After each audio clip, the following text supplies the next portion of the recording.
Yes mukasi akantu olekedde kyalweseewo olwaleero tugenda kwolekera pulogulaamu eŋŋanzi weewunyisa omwagalwawo oba surprise your loved one ng'ekutuusibwako n'abakyala b'omukwano Hope Shifah nakawombe njagala wekanye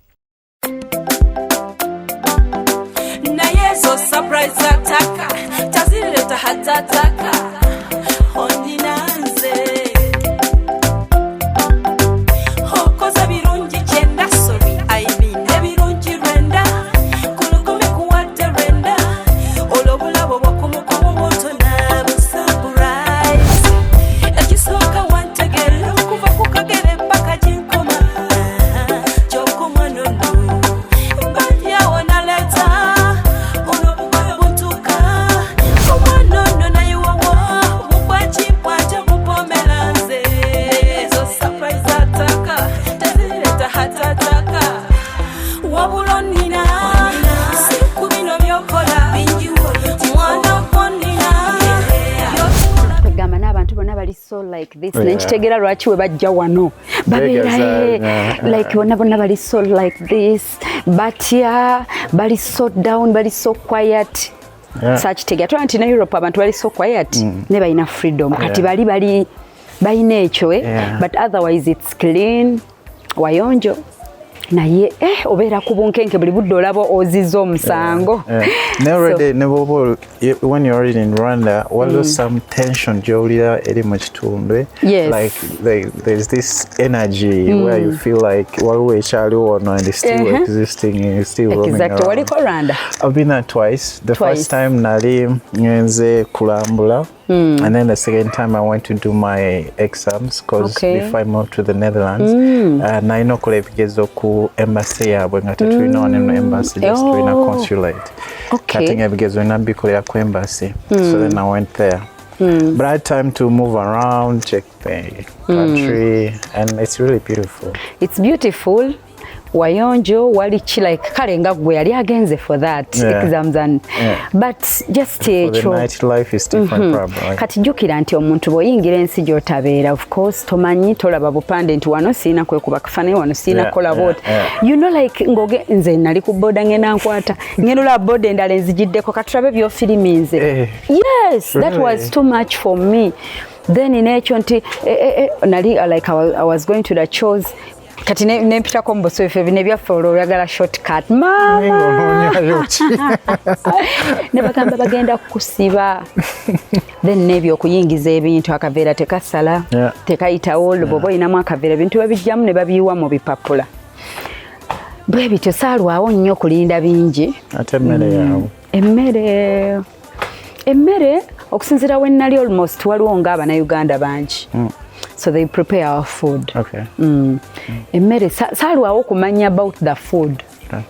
Then ensi gye nali nsinze okwagala I've loved Germany mo mu nsi za Europe sinazimalayo simanyi but kuzembeddemu n'endwamu I've been to Italy n'endwamu Norway namu kanchitwala nti nalwamu because I slept there we moved outing bichi Sweden saalwamu it's just one day n'endala awo naye simanyi oba Germany nti I feel like it's home nti nyina y'abantu bamanyi ekiddako omanye ensi like it's about the language. That is true. Kati binyanguyira ndowooza eyo kubanga like tulinayo home there kati nfiiringa nga atali nnyo Bulaaya ng'ate ndi Bulaaya ndowooza y'ensonga mu bantu nakasink n'abatamuddeko gwasosogamba nti no Germany is one of the favorite countries. Germany yo ngyetoolodde mpulira nga ngitegeera wow like kale ngenze mu bitundu ebisinga naye n'aba simanyi naye ndowooza bethe ebisinga mu Europe system y'emu abantu embeera ndaba ensi eyagala abantu baabwe but I think neeyo era bwe kiri Germany if you put Germany and Netherlands and Belgium abasinga bajja kugamba they love Netherlands or Belgium because there's too much freedom especially in Belgium. Netherlands is so strict but also there's that idea of whereby you have a right to do anything you want. So there's too much freedom. Sometimes it's too much compared to these other countries. But if you talk about Germany, they are more reserved and more aggressive. Yeah. Kati onzo gamba Germany ye jua kali ya Europe ngabula Kenya.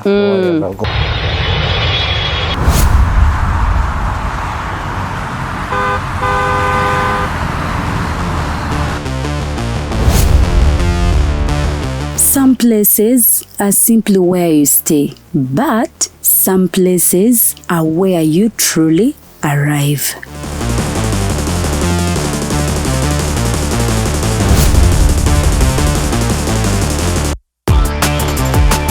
A space designed for comfort, where every detail welcomes you. A place where style meets warmth, and every moment feels effortless. The perfect journey is not only about where you go, it's about where you stay. Welcome to comfort, welcome to elegance, welcome to Bonga Comfy Homes. Now proudly listed on Airbnb, ready to welcome guests from around the world.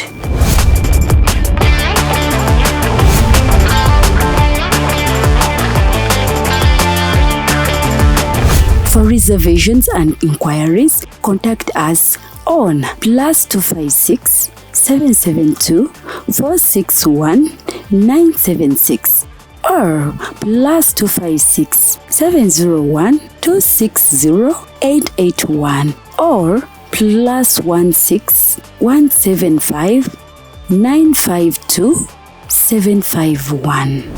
Bonga Comfy Homes. Your home, away from home. Book your stay today. Koza abantu abasinga kyebasinga otya ku Germany baga abo basosola, but abasosozo bisanga mu bakadde abedda, but mu bavubuka bab'emyaka gyaffe basomye n'abaana abaddugavu mu masomero, same schools. Actually nti eyo boat gye naliko yali esingako ba German. So twaliko abaddugavu babiri fekka, me and my friend. Ntwaitoloola jjuka kibako abantu bangi. But of course abamu baali bava German abasinga Europe of course.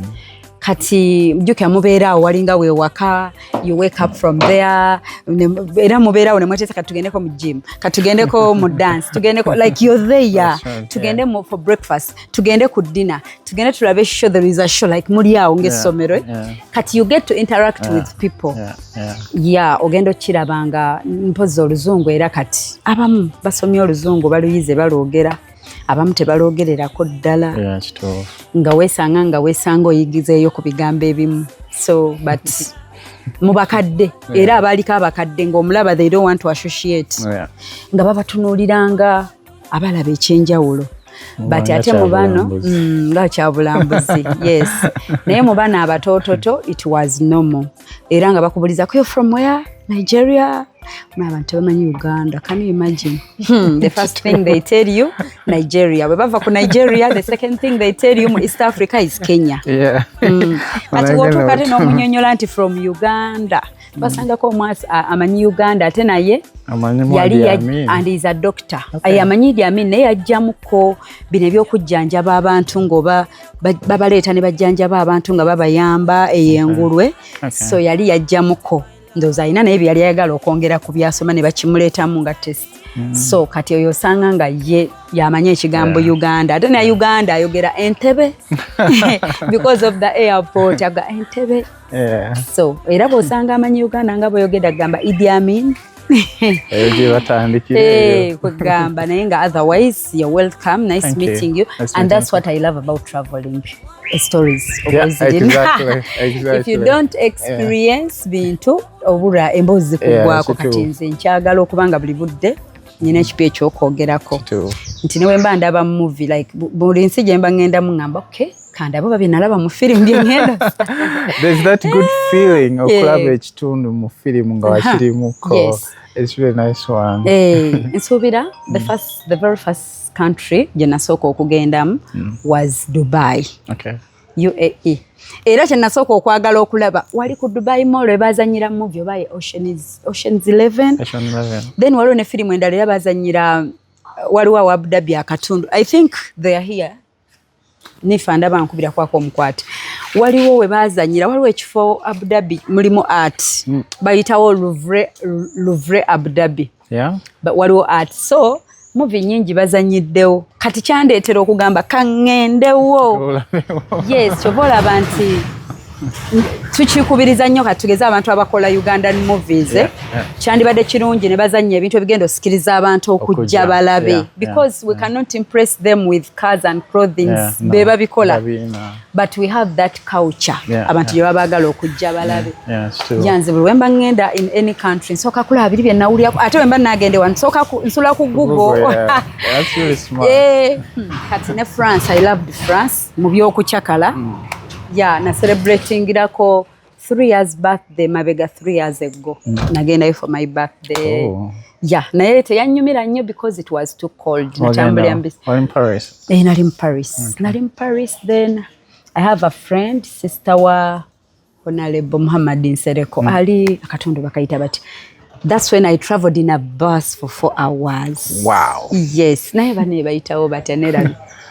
Balwe bayitayo ncherabidde. So awo yampita nanga jangu ko atona koma mu France moka like that's when I traveled naye nabera nnyo wano mu Paris.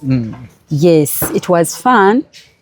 And of course kana akazimbe kafaako kawa.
So welcome.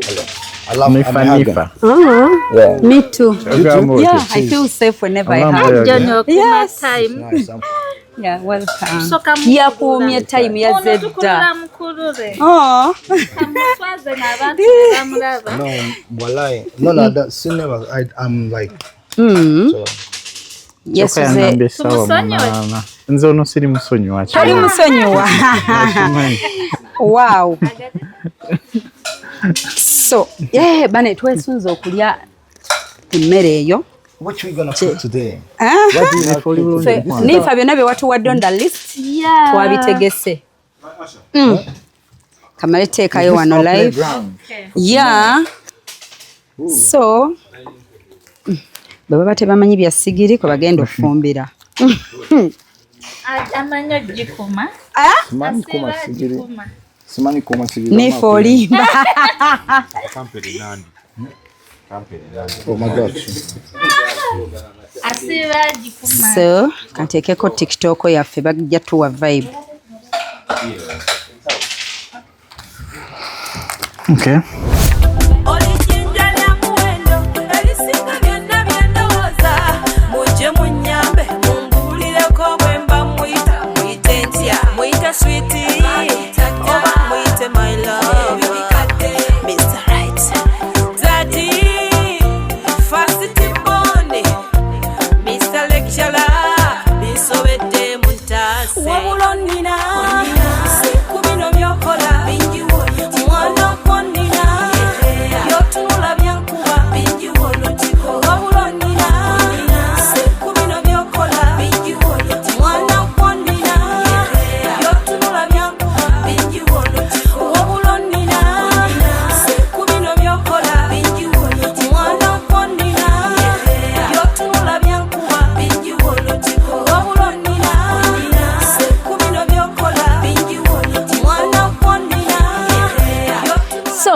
don't mind bino tebirimu buli omu yefumbira bibye. In cooking we have many concepts buli omu ayina eyiye and we are here to learn. Ffe kennyini tuli ba student era tulindiridde kyemugenda okutuyigiriza nga naffe tuddamu wano tukola ki tugenda kuyiga ffenna. Yes, so ffenna tugenda kuba nga tweyigiriza tusobola okwejjukanya. Yes. I don't think cooking is just an art. So exactly. Just explore what you have today. So tugenda kunyumyamu, tugenda kufumba. Abantu baagala okumanya bingi about where you stay, where you live. Then bwe tuyiga emmere gye mufumbye. Kati nganze ne music tugenda mukuba wali, we are going to connect tumukube wali. Then as well tuyina ebibuuzo byaffe. Kati nganze ali ku diet ava okuluzinga okuva ku kilo 105 and right now I'm 65 kgs. Kati wedda nebuuza bano nti with yogurt with this mu food plus rice kiba kitya. Kati byonna tugenda kuyiga nti bwe mmala ogirya nzizaako ki kusuma mu gym treadmill. Yes bakajjeyo please. So nekyo nakyo bannange nakaswitchinga to TikTok abantu bajoyiniza 134 banange you're welcome. Ate temugenda kwejjusa abajoyinize tap the screen. Uno nifa waffe nifa nandi nga bulijjo amanaging abayimbi abakyasinze okuba abakabi. Ono nifa watadde support tebigaana baba no bali kujoyininga baweze bibiri kati. Sharing live tutapinge screen mugenda teekawo ebibuuzo byammwe. Tuyina ba guests from Netherlands bayimbi baserebu mwetegeke tugenda bayigirako bingi era nga deno nagambye nandawula. So mwetegeke tugenda kuyiga tubuuze ebibuuzo. Yes leero tugenda kuyiga bingi mugenda buuza ebibuuzo. Nifa tugenda kufumba mmiru bagiyita batya? Yagambye butter chicken. Nedda waliwo n'ekigambo kyewataddeko mbu India biki? Leta simu tukebere oluzungu oluli mu mmere. So banange mujoyininge Mary Nambwayo wuuyo nkutumidde. Mary baserebu bali wano nze abalina emmere ulira nifa ono nifa tumangizeeko yajja n'afumba emmere n'atwala bakuli yaffe. Mary Nambwayo agogenda kupaakingira wa Ddala. So kyakutte dda mumanyi ekiri wano ate nga bwe mumanyi nti baserebu bajja ne bafumba era baba n'abantu baabwe abajja okutestinga emmere. So ekiri wano it's a full house. Abazanya pool bazanya pool, abazanya ludo bazanya ludo, abazanya matatu bali kuzanya matatu. Kyenabagamba nti eno show bagiyita Spending a Day with Hope Shifah. Ebeera ku YouTube channel gye bayita Hope Shifah Entertainment. So okay, so then kwetegeka bali busy. Bampe ring light ja ani Isaac antekeke essimu ngingire effumbiro kubanga bannaye kati nife no miru njeetaaga kati nganze go bayita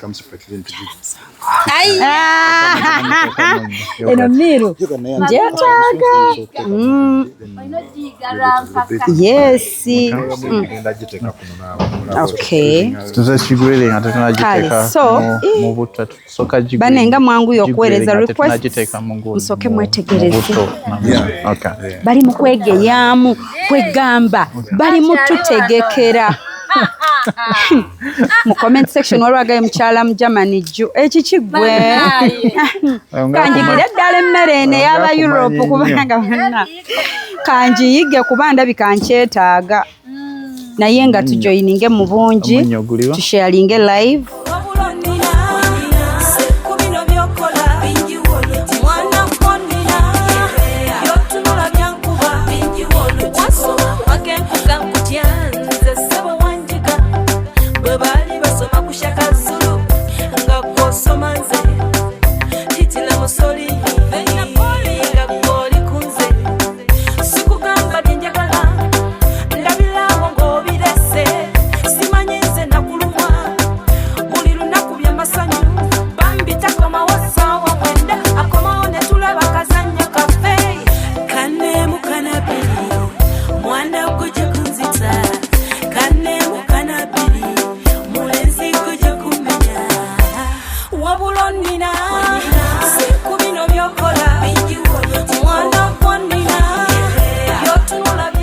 Banange, hi Mama Fina, Mami omulungi, we love you so much Kajambo. Tuina kagundi. Nifa tibula ku Mama Fina. Hi Mami, tusense busetu. Amavivi kutaka. Ngai nanga ngulire moto. Abikolanga Mama Fina agaba bumotoka. Yeah.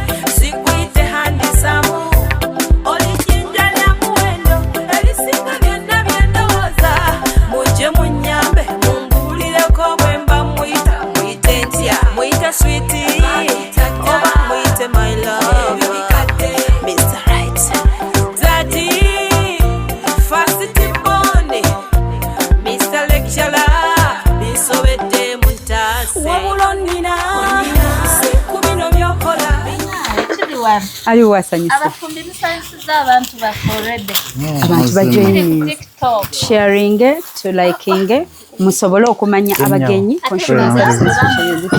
okumanya abagenyi awo kubwa singo ate balino kyeyogerera nze tisigala nga abantu bambuuza ebibuuzo deno ni jangu tulye emmere ya soko mpe kwa iPhone someri nyali emmere kubanze bane oluzungu lungi yino Isaac sako esimu wansi naye nga tusanyisa okubalaba mu show bagita spend a day with Hope Shifah so tugenda kulaba olunaku lwaffe lugenda okutambula of course mu spending olunaku mbamu entertainment mbamu okulya mbamu games ez'enjawulo nabagambye nti it's a full house today abazanya ludo muwulira kikambwe kiralamu nabagamba mujje tumanye tusharing stories tweyigireko ate tumi cooking kintu nkitwalanga therapy okurelaxing obongo neba nange nifa tujoga mu sheno manyi tuleeta abanene ne tubafumbya naye nga bananga akateteeyi kavudde mu Hosh Fashions and Bridal akaviiri kavudde mu Hosh Fashions and Bridal baleeta obuviiri obulungi okuva Vietnam nga buli original so mujoininge mulikinge musharinge nifa soko jjobuze ku bantu otugambe nyonnyola nti woba onaafumba anti emmere olwo nga ngenda oluzungu ndukebere wantu wabimpeereza oluzungu nenduweereza ku WhatsApp ya Jasa agenda shopping Jasa akomyewo ng'agamba abyogedde eri mu katale gy'abaleetera nga tebabitegeera kubanga emmere ya leero kandabe bagiyita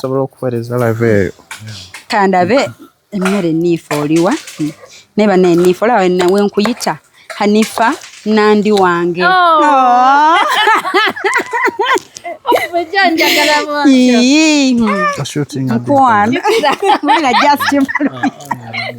Just agambye mutijje nnyo it will end in tears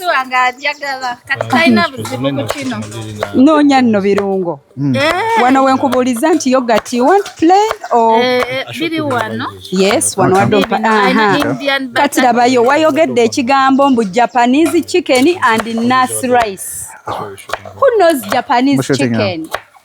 Kati mkwano oba togenda nko Japan kale katugirye mu mmere. Wano tulina Indian butter chicken. Bachef bannange benyumiza bokka ffe tetubatubuulirako. Bonna kiki mwaga okumanya? Kakati we are seeing two options. Yeah, tewali bwama.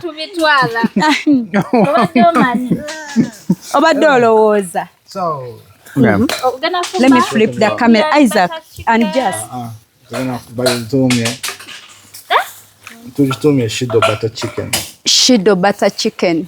Era batuwe ebigambo ebizibu ebinaatulema okwogera nga tugenza mu restaurant ngera tulina kulinda bo.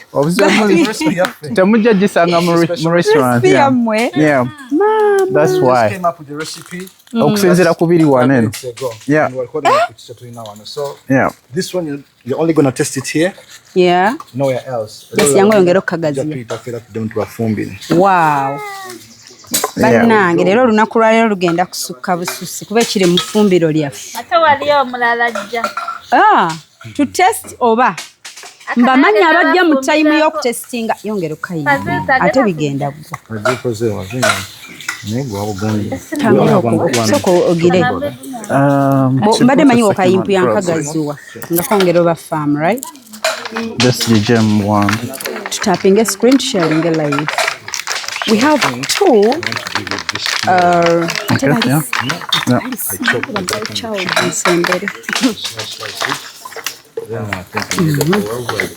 Nifa nyina akama kenkubye wano abali ku TikTok.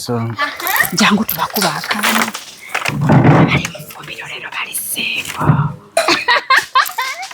Bakao charge msembere. Bangi mugambe no hamu kwano. Banga bannaye sikitegeera TikTok kye. Papa kinesi. Tukalaba abantu batwede bajja. Nakugata unali shop kino omusale. Mana ezo TikTok. Mama. Ni kwano funa tuteekewo no hamu. Obadde oli mu kulaba weewunyisa omwagalwawo oba surprise your loved one ninaabagereka w'omukwano Hope Shifah nakawombe tusisinkane nate